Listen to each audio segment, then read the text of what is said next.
अस्सलाम वालेकुम, मेरा नाम डॉक्टर फातिमा जहांगीर है। मैं एसोसिएट प्रोफेसर हूँ in the department of family medicine at Ziauddin university.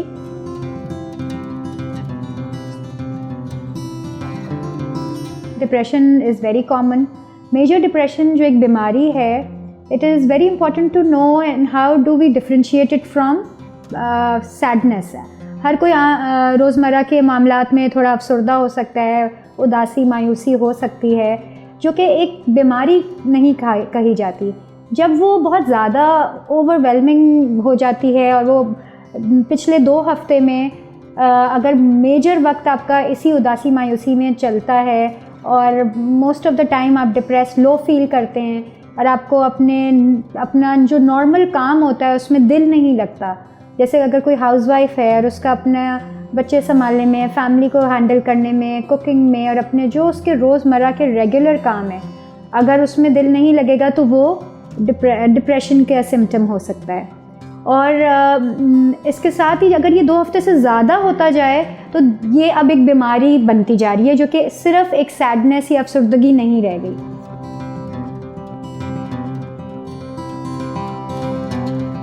और फिर इसके क्या क्या अलामात होते हैं, इसको हम यही जैसे मैंने बताया कि पिछले 2 वीक्स में अगर आपको उदासी मायूसी बहुत ज़्यादा most of the time, most of the day ऐसे ही रहे, आपका मूड बहुत लो हो जाए और आपके इंटरेस्ट डेली एक्टिविटीज़ में ना रहें, कोई ऑफिस जाने वाला बंदा अपना काम ऑफिस में डिसीजन मेकिंग, मीटिंग्स अटेंड करना, ये सब नहीं कर पा रहा हो and he has to drag himself to work, that is a part of depression.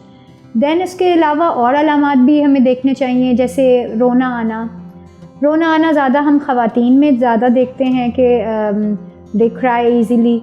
Then इसके अलावा भूख में कमी भी हो सकती है और ज़्यादती भी हो सकती है। इसी तरह वेट गेन भी मिल सकता है, वेट लॉस भी मिल सकता है। इसके अलावा सिम्टम्स में होता है कि बहुत ज़्यादा वर्थलेसनेस की फीलिंग होना, यानी आपको अपने ऊपर भरोसा नहीं है और आपको गिल्ट हो रही है, आपको हर डिसीजन जो छोटे मोटे हम डिसीजंस ले रहे हैं उस पर भी आप मुतमईन नहीं हैं और आप उसको बहुत ज़्यादा आपको ये थॉट्स आ रही हों कि you should not have done this, तो ये वर्थलेसनेस, गिल्टी फीलिंग्स होना। इसके अलावा अगर आप बहुत स्लो हो गए हैं, अगर अपने काम काज जो आप एक नेचुरल स्पीड होती है अपने काम करने की और अपने सेंटेंस अदा करने की भी, अगर आप उसमें बहुत स्लो हो गए हैं दैन योर यूजुअल नॉर्मल और अपने काम नहीं कर सकते उतनी ही तेज़ी से और फुर्ती से, तो that is also a part of depression. उसके अलावा ये होता है कि आपको कंसंट्रेशन नहीं हो पाती, अपने काम में आपका ध्यान ज़्यादा देर तक नहीं लग पाता और आपके डिफरेंट थॉट्स आ रही होती हैं, ओवर थिंक कर रहे होते हैं। इसके अलावा ये भी हो सकता है क्योंकि इतने ज़्यादा अलामात के साथ आपको कभी कभी इतना ज़्यादा स्ट्रेस हो जाता है कि आपको अपने लिए सुसाइड आइडिएशन भी होती है, ख़ुदकुशी का आइडिया आना।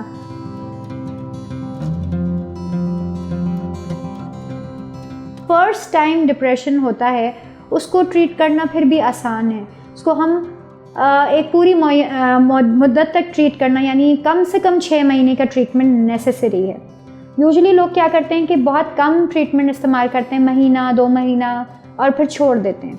और अगर उसमें भी आप मिस करेंगे तो you go back to scratch and you then have to start the medicine all over again.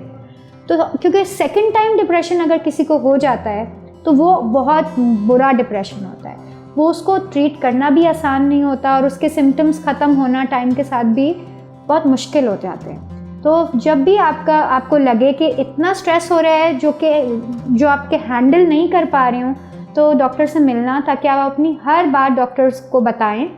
और फिर आपकी जब अगर मेडिकेशन स्टार्ट होती हैं तो मेडिकेशंस पे पूरा तरीके से अडेयर होना, रेगुलर मेडिसिन इस्तेमाल करना। 2 to 3 वीक्स लगते हैं इफ़ेक्ट स्टार्ट होने में, but you have to be patient. 1 से 2 हफ्ते एडजस्टमेंट में भी लगते हैं।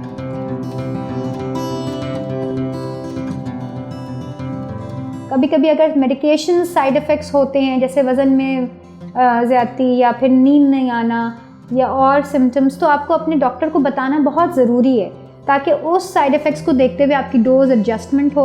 और यूजुअली मरीज़ों को ये सिम्टम्स ठीक हो जाते हैं। तो बहुत ज़रूरी है कि इस चीज़ पे फोकस करना कि adhere to your treatment for the time limit that your doctor has told you.